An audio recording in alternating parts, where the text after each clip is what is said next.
Hi and welcome. My name's Julianne Kost, and in today's episode of The Complete Picture, we're going to take a look at all of the new refinements and enhancements to Adobe Camera Raw. I'll start here in Mini Bridge and simply open with the default application that will launch Adobe Camera Raw.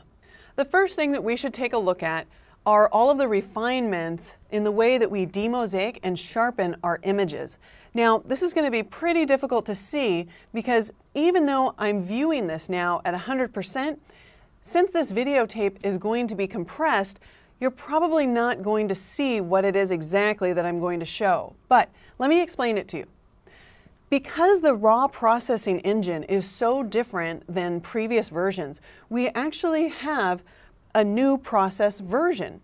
So you'll notice in the lower right-hand corner, there's an exclamation mark on this image.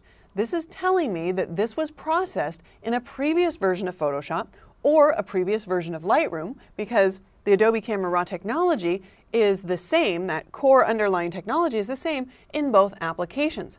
So it's warning me that this has been processed in a previous version. In order to update this, I can either click on this exclamation mark, or we can go to the Camera Calibration tab, and you can see here, Process 2003 or 2010, which would be the current enhanced technology. I'll go ahead and select that. The exclamation mark disappears, and we reprocess. Now, what is it that we're reprocessing? We are reprocessing the entire way that we demosaic the raw file. We're also applying better sharpening and better noise reduction. So we'll start with the noise reduction. I'm going to move over to our Detail tab, and you can see we have a luminance and color noise reduction slider. As I move the color slider over to the right, you can see that all of that color artifacting, kind of those splotches like Christmas tree lights, is going to disappear. Once I remove that noise, I can then use the color detail slider in order to kind of maintain all of the saturation and all of the detail in my image. So it's fantastic now that we can remove all the artifacting while still retaining that saturation. Now let's take a look at the luminance slider. This is where there's just been incredible improvements. You'll notice as I move this all the way over to the right, all of that noise is completely removed. Although for an image like this, that's probably a little bit of overkill. So let's go ahead and back off a little bit on the luminance. Now we can just use the slider to refine it. But that's not all we can do, because the luminance slider is removing the noise in the luminosity channel, but it also tends to get rid of a little bit of detail. So you're going to need to find a balance. You can use the luminance slider for the overall balance, and then the detail and contrast slider. Now the detail slider, as I move it over to the right, Photoshop is going to try to bring back detail. But you might notice a little bit of artifacting if you go too far. So you'll want to remove as much detail as possible. So we'll need to bring that slider back in order to hide that artifacting. The luminous contrast is actually going to allow us to build in a little bit of contrast in the areas where the noise was removed. So in this case, I'm going to move it over quite a bit because I want a little bit of contrast in that wall. I don't want it completely smooth. It's a textured wall, and the contrast slider is going to help me bring back that information. Excellent. Let's go ahead and move to this next image, and then I'm going to move over to the effects panel. Now, it may seem a little ironic. Here we've spent all of this time developing this amazing ability to reduce noise, and at the same time, we're going to give you the ability to add in noise, or in this case, grain. And there's many reasons that you might want to do this. For example, you might have a series of images that are photographed with different ISOs that have different amounts of noise in them, and you want to make them look like they're all one part of a cohesive story.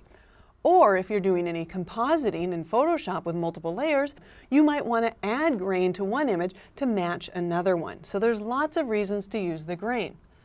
Now, I'll go ahead and zoom in. I'm going to need to zoom in probably to at least 100% here to make sure that you can see this on the video.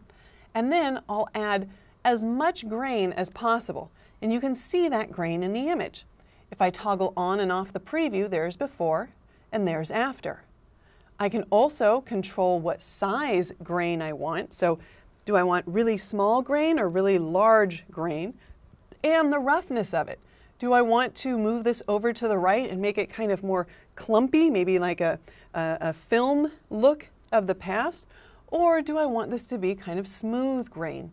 It's up to you. The point is you can now add as much or as little grain as you want. Now let's go ahead and zoom out on this image. And I'm going to use the crop tool. You can see that I've already cropped this image. So if I wanted to add a vignette to it, I would not want to use the lens correction because the lens correction vignetting is going to apply to the entire image. So I'm going to want to use the post-crop vignetting. And we have two new styles here. We have a highlight priority or a color priority because we got some feedback in the previous version with the paint overlay, that's what we were doing before, that when it was printed, the vignette tended to look a little bit muddy. So now you can choose between highlight priority or the color priority.